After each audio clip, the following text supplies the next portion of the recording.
సభకు నమస్కారం.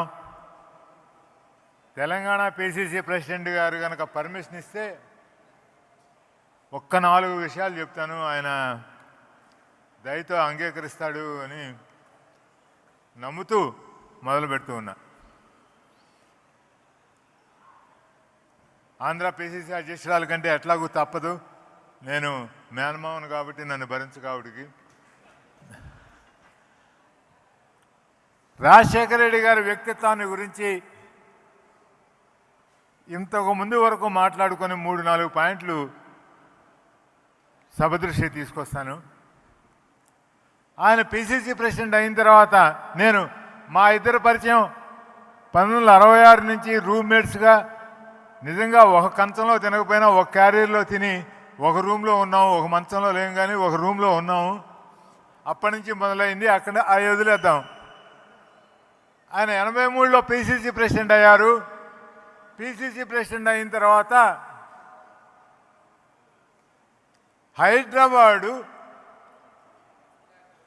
నగర కాంగ్రెస్ అధ్యక్షుడిని నియమించాల్సిన అవసరం వచ్చింది. అప్పుడున్న శ్రీ యాదగిరి గారు స్వర్గస్థులు అవటం వలన. ఆ సందర్భంలో పి జనార్దన్ రెడ్డి గారు అనే ఒక యువ నాయకుడిని నగర కాంగ్రెస్ అధ్యక్షుడిగా నియమిస్తే కాంగ్రెస్ పార్టీకి బలం చేకూరుతుందని ఆయన బలంగా నమ్మారు. ఆ రోజున్న ఎస్టాబ్లిష్డ్ లీడర్షిప్ అందరూ వ్యతిరేకించారు. పి జనార్దన్ రెడ్డి గారిని చేయటానికి వీల్లేదని. ఏఐసిసి వద్దని చెప్పింది. ఏఐసిసి పర్మిషన్ లేకుండా హైదరాబాద్ నగర కాంగ్రెస్ అధ్యక్షుడిని నియమించడానికి వీలే లేదు. అప్పుడు ఆయన గాంధీ భవన్లో పనిచేసే ఒక నిఘంటు ఉండేవారు, చిదంబర శాస్త్రి గారని. శాస్త్రి గారు ఎట్లా ఇప్పుడు ఈ సమస్యను మనం పరిష్కరించడం ఏంటంటే, మనం పిసిసి డిసిసి హైదరాబాద్ డిసిసి ప్రెసిడెంట్ని మనం నియమించలేం కానీ కన్వీనర్ని నియమించవచ్చు అని చెప్పాడు. సో పి జనార్దన్ రెడ్డి గారు కన్వీనరు, కోదండ రెడ్డి గారు కో కన్వీనరు అయ్యారు. అటువంటి సాహసోపేత నిర్ణయాలు. ఈ నిర్ణయం జరిగింది మహానాయకురాలు ఇందిరాగాంధీ గారు బతికున్నప్పుడు.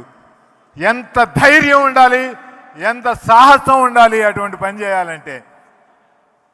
నా నాయకురాలు నేను ఒప్పించుకోగలను అనే ఆ మనస్థైర్యంతో ఆయన పనిచేశారు ఆ రోజున. అదేవిధంగా ఇక్కడ మనకు విజయవాడలో వంగవీటి రంగాని సిటీ కాంగ్రెస్ ప్రెసిడెంట్గా నియమించడానికి కృష్ణా జిల్లాలో ఏ ఒక్కరూ ఒప్పుకోలేదు. రాజశేఖర రెడ్డి గారు రంగా మీద ఉన్న నమ్మకంతో, అతనికి ఉన్న ఆర్గనైజింగ్ కెపాసిటీ పార్టీని బలోపేతం చేయగలడని వంగవీటి రంగా గారిని ఎంతమంది వ్యతిరేకించినా రంగా గారిని సిటీ కాంగ్రెస్ ప్రెసిడెంట్ చేశారు. తర్వాత ఇక్కడ మీ అందరికీ తెలుసు, రంగా గారు పార్టీని ఎంత బలోపేతం చేశాడో. చివరికి ఆత్మార్పణ చేసుకొని కాంగ్రెస్ 89లో అధికారంలో రావటంలో ఒక భాగం అయ్యాడు ఆ రోజు.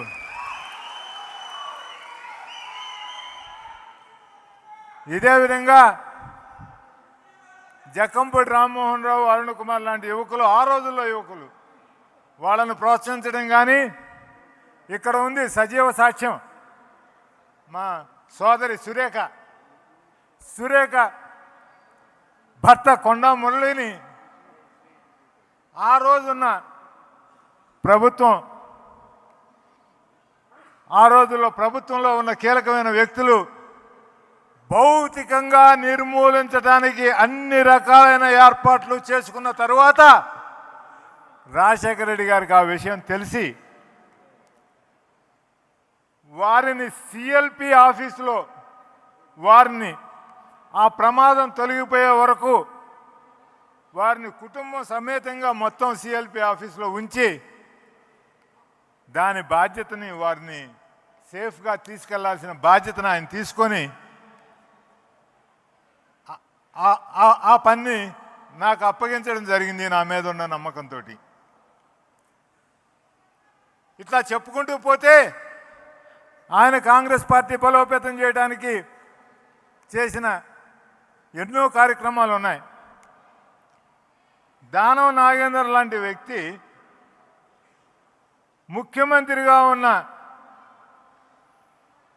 రాజశేఖర రెడ్డి గారిని పావు గంట వెయిట్ చేయించాడు రాజీవ్ గాంధీ సర్కిల్లో, నాగార్జున సర్కిల్లో. ఇదిగోసారి ఇక్కడే ఉన్నాను, ఈ పక్క నుంచే వచ్చేస్తా ఉన్నాను, ఈ టర్నింగ్లో ఉన్నాను అని చెప్తూ. అటువంటి దాన్ని కూడా ఇంకే ముఖ్యమంత్రి అన్నా అయితే పరిస్థితులు ఎలా ఉండేవో కానీ ఎదుటివాడి దగ్గర నుంచి పని తీసుకోవడంలో ఆయనకున్న దాంట్లో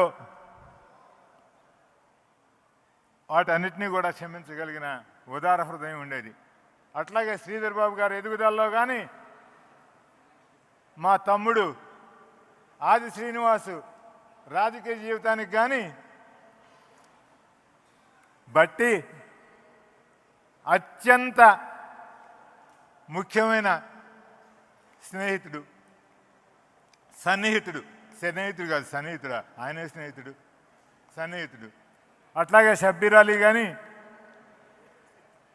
పొంగులేటి కానీ ఆయన నాయకత్వంలో తన్మయత్వం చెంది ఆయన నాయకత్వాన్ని బలపరుస్తూ ఆ దిశానిర్దేశం తీసుకొని, యాక్చువల్గా శ్రీధర్ బాబు అయితే వారి ఫాదర్ మా ఫ్రెండ్, ప్రభాకర్ అయితే చిన్నప్పటి నుంచి అతను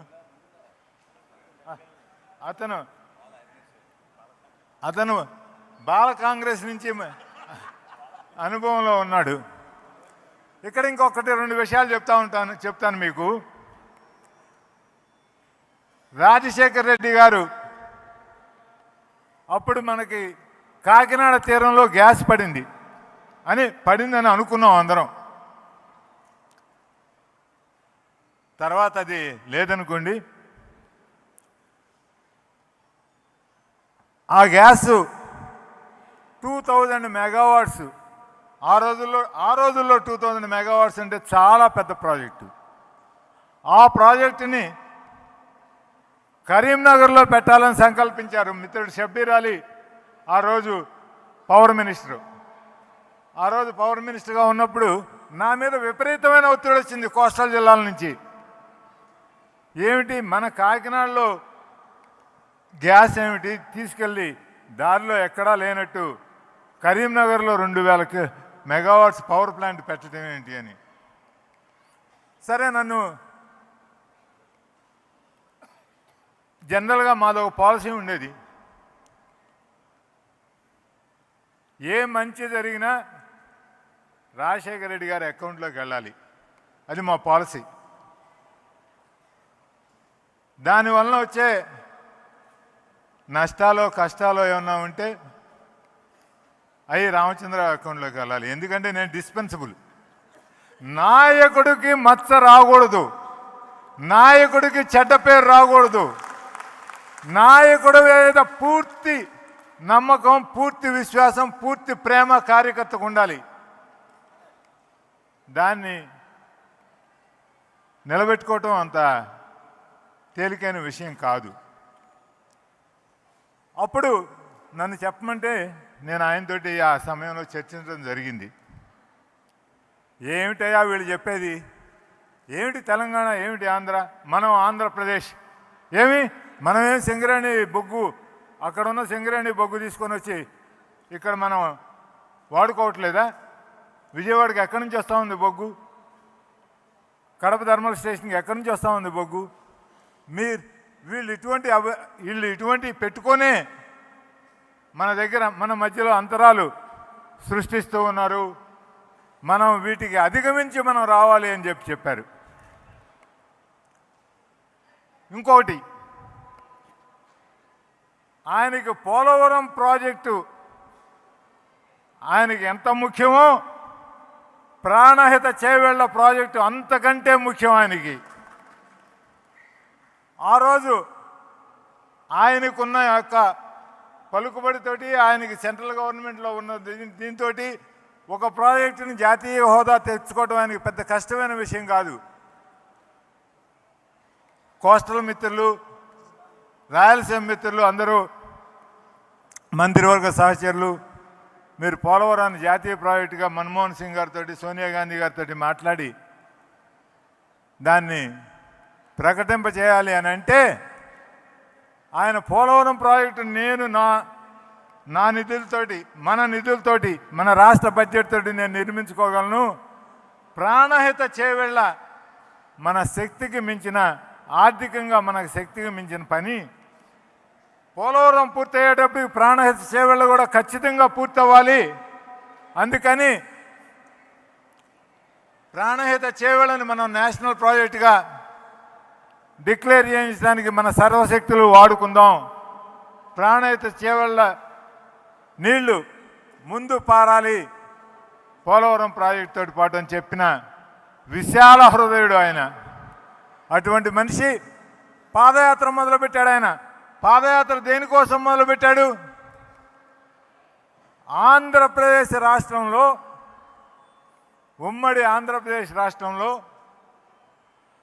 అన్ని ప్రాంతాల్లోనూ ఉన్న, ఆయన ఎట్లాగూ రాయలసీమ నుంచి వచ్చాడు కాబట్టి రాయలసీమ నుంచి మొదలుపెట్టలేదు. ఆయన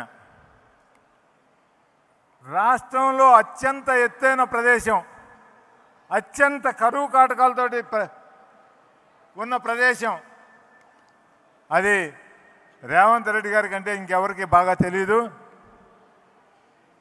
చేవెళ్ళ, తాండూరు, వికారాబాదు ఏరియాలు, ఆయన కొడంగల్ కూడా అనుకోండి. అటువంటి పవిత్రమైన పాదయాత్రని ఆయన తాండూరు నుంచి, చేవెళ్ళ నుంచి మొదలుపెట్టారు. చేవెళ్ళ నుంచి మొదలు పెడితే నేను ఇక్కడ సగర్వంగా చెప్పుకోగలను, ఆ పాదయాత్రలో ఉన్న ప్రతి అడుగు, ప్రతి అంగుళం నా యొక్క పాత్ర ఉంది. నా యొక్క దాన్ని డిజైన్ చేయటంలో, దాన్ని కంప్లీట్ చేయటంలో, దాంట్లో ఉన్న మన మిత్రులందరి సహకారంతో దాన్ని విజయవంతంగా పూర్తి చేయగలిగాం. ఆ పాదయాత్రలో ఆయన ప్రజా హృదయాలను కదిలించగలిగాడు. అజేయుడు అని ఆ రోజుల్లో రాజకీయ చాణక్యుడు అని, అతనికి ఓటమి లేదు అని అనిపించుకున్న చంద్రబాబు నాయుడిని కాంగ్రెస్ పార్టీ ఓడించగలిగిందంటే ఈ పాదయాత్రలో రాజశేఖర రెడ్డి గారు తెలుసుకున్న ప్రజల కష్ట సుఖాలు, వాళ్ళకి దాంట్లో నుంచి పుట్టుకొచ్చిన రాజీవ్ ఆరోగ్యశ్రీ, దాంట్లో నుంచి పుట్టుకొచ్చిన 108, దాంట్లో నుంచి పుట్టుకొచ్చిన ఫ్రీ కరెంట్, ఉచిత విద్యుత్ రైతులకి, అదేవిధంగా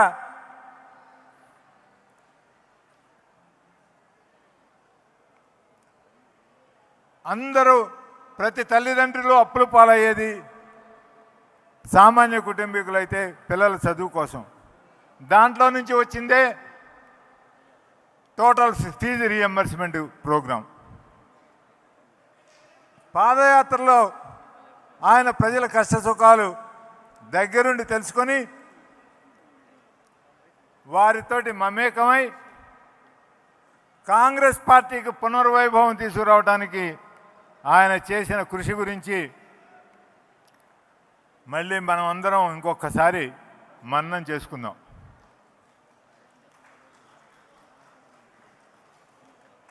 ఇవే కాదు, పార్టీ నిర్మాణం పట్ల ఆయనకి ఎటువంటి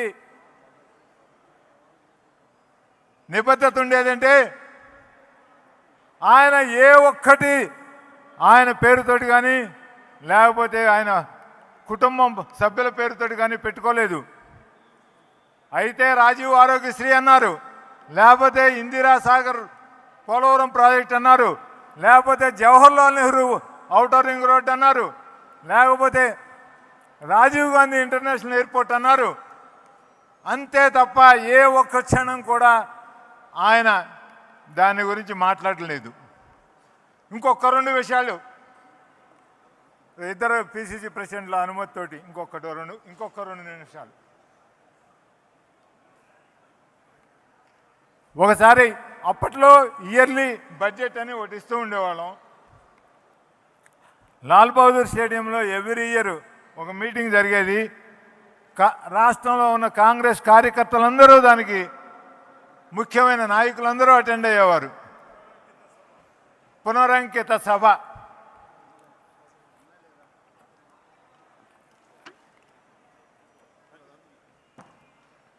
ఆ పునరంకిత సభలో